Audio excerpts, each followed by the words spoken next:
One of the common marketing devices used by dental practices these days is using smile galleries on their websites. Patient appearance is important. It's important to the patient and it's important to the dentist. But at the end of the day, health should be our first priority rather than appearance.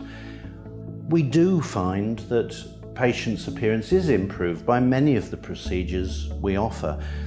For example, patients who have very short natural teeth at the front of their mouth, it's often due to a delayed maturing of the gum, and the gum doesn't recede to the normal position that it should.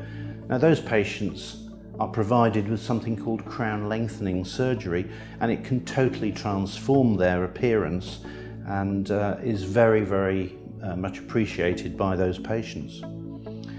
Obviously, we've talked in other sections about implants. Well, replacing a missing tooth with an implant is certainly going to improve their appearance if it's a front tooth. Dentures also might improve a patient's appearance, but they won't necessarily make a huge contribution to improving their function and their ability to chew, especially if they're full dentures. And so appearance is only one aspect of how a patient might judge the success of treatment. It's always got to be functional, it's got to work for the patient.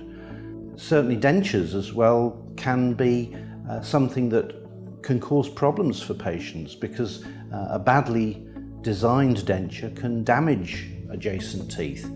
And this is why so many patients nowadays don't want to wear dentures, they want implants instead.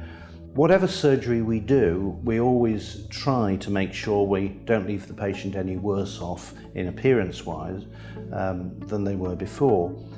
Gum disease, for example, sometimes requires some surgical intervention, and we don't want to leave them suddenly with long teeth with gaps between their teeth because we've removed the excess diseased gum tissue. It's a very hard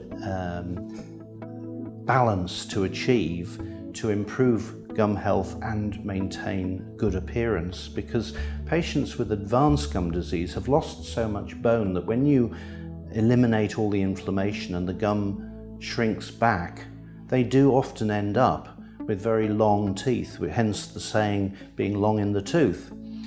We can provide them with gingival masks, which are, in essence, they're a plastic facing that fits around the front teeth, which looks like gum, and they can use it when they're in social environments where their appearance is important, but they can take it out when they're at home, and that masks the gaps between the teeth. So it's only for appearance sake, it's not beneficial for their function. One of the things that is a problem is that dentures and gingival masks, or anything you put into the mouth, will increase the amount of bacterial plaque they develop on their teeth. And so again, you're providing these little environments for the bacteria to fill, and you're making it more difficult for the patient to maintain good cleaning and for them to maintain health. So of all of the restorations that we can give a patient to replace missing teeth, a denture is probably the worst in terms of plaque increase. Bridges are probably the next best thing, and then finally an implant would be the best.